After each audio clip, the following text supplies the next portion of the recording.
Every morning, my mom would walk the dog. She would take the car and drive to a nearby place where it was beautiful with lots of space. There was a big Angus cow herd that grazed the pastures. In summer, she saw many newborn calves. One in particular stood out because he was alone a lot of the time and clearly not in the same condition as the others.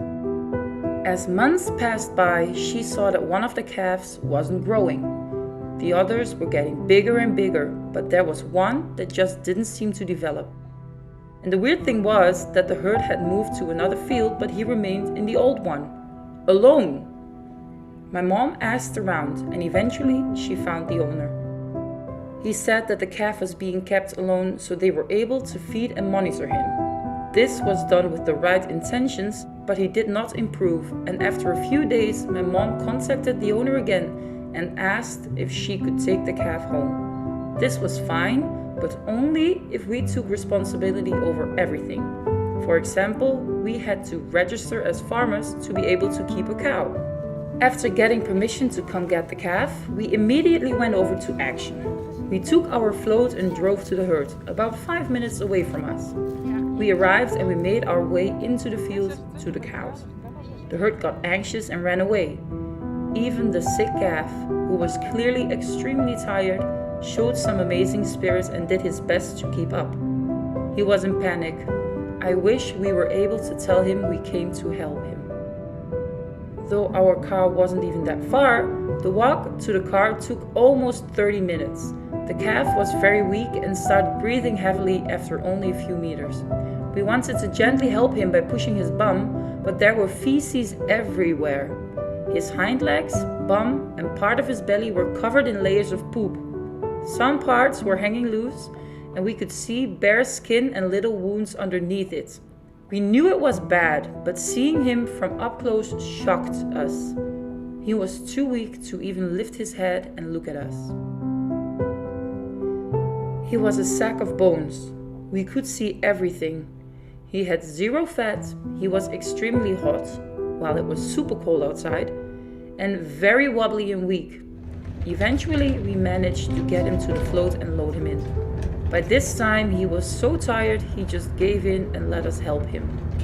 I stayed with him in the float to support him and comfort him. A good thing that we saw was that he was trying to eat some hay. He's doing fine, but he's completely emaciated. The drive back home was short, but it felt long. Once back home, we slowly helped him out of the float and we had already prepared his bed for him. Thick layers of warm straw, fresh water and good quality hay. But before we decided to put him in his stable, we figured it was best to get it all over with. We had to clean his body and get rid of all the feces glued onto him.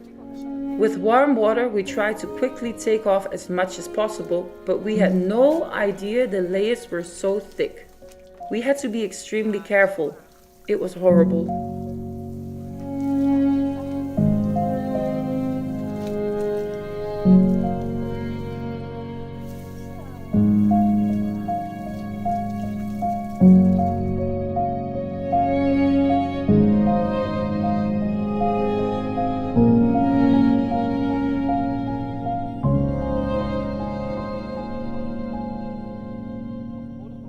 After the washing, we dried him with towels and we put him to bed.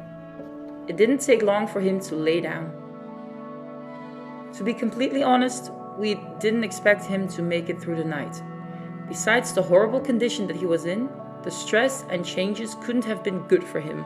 But as we carefully looked into the stable the next day, there he was, still exhausted but breathing.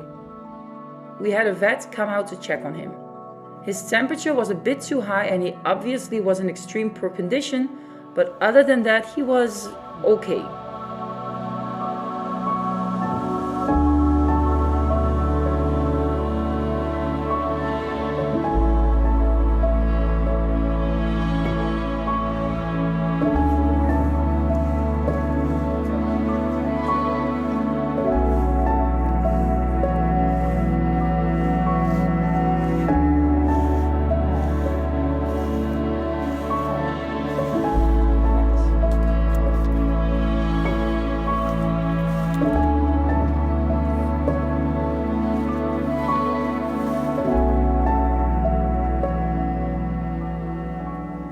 my dad came up with the name Sisu, which is Finnish and describes a strong character, heart, strength, and so on. We found this quite fitting for him. After a few days, we saw that he was slowly improving. He walked around his stable, he ate pretty well, and he started making his first tiny sounds. We let him out of the stable to walk around, graze, and to see what his new home looked like. After only a few minutes of walking, he was clearly tired again. It was only after a few weeks that he would start running. But gosh, do I remember the moment where he first attempted to run and buck. It was only a split second, but it happened. And that was the moment we knew he would be okay. Angus, Sophia.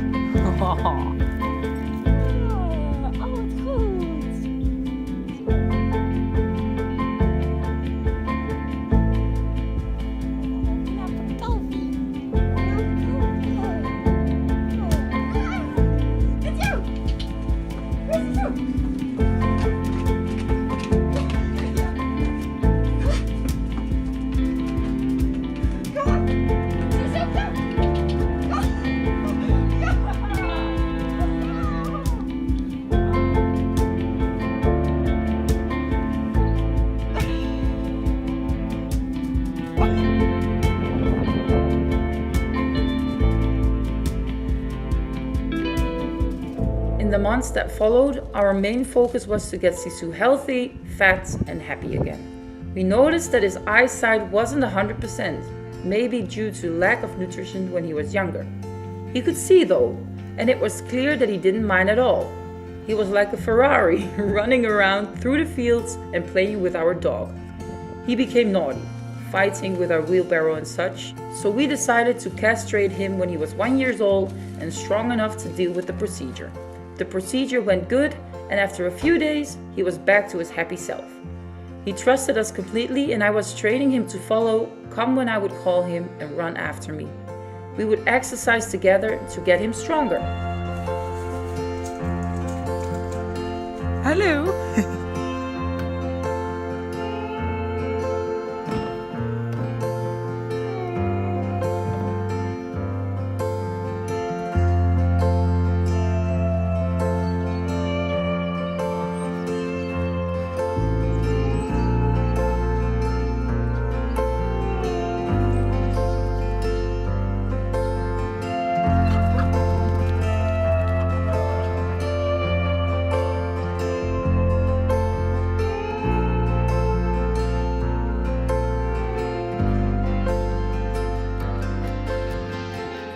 It's just crazy to think that only a few months ago he was slowly dying in a huge field, being completely ignored by his herd. Since he was bred for slaughter, his sickness and suffering actually saved his life. I am guessing that if he was as healthy as his siblings, he would have already been fattened up and landed on someone's plate. Because he was dying, he saved his life. Thank God the farmer was kind enough to let us take him. We planned on keeping him, but as time passed, it became clear that he needed animals of his own kind to interact with. Our dog loved playing with him, but he became so strong and started throwing things over purely out of play. Wheelbarrows, benches. He got strong, and he knew. After a lot of thinking, we decided it was best to part with him.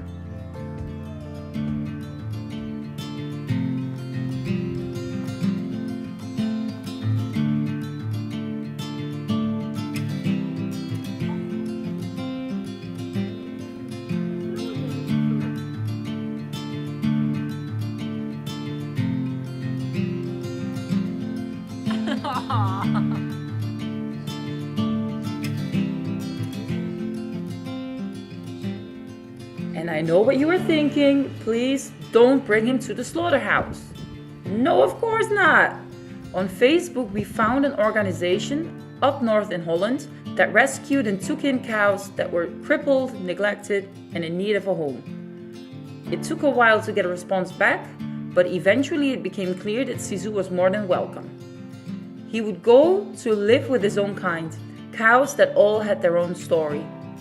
We knew deep down that this was the best for him, but Sisu became a huge part of our family, and it was hard to imagine him not being around anymore.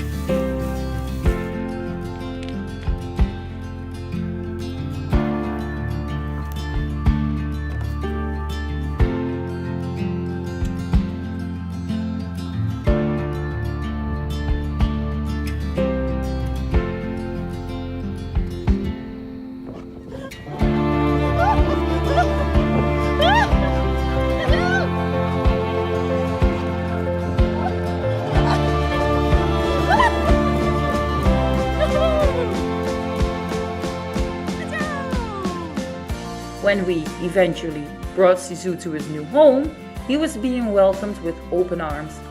Even though he grew a lot, he would never be as big as an Angus cow his age. Maybe this was a good thing, because all the cows tried to adopt him. It was the cutest. We found him, his mom abandoned him, and now a handful of foster moms were fighting over him. Sisu went from a near-death experience to a loving little man who has found his forever home with a beautiful group of cows. His poor health almost cost him his life, but saved him in the end. He is safe where he is now, and he is living like a king.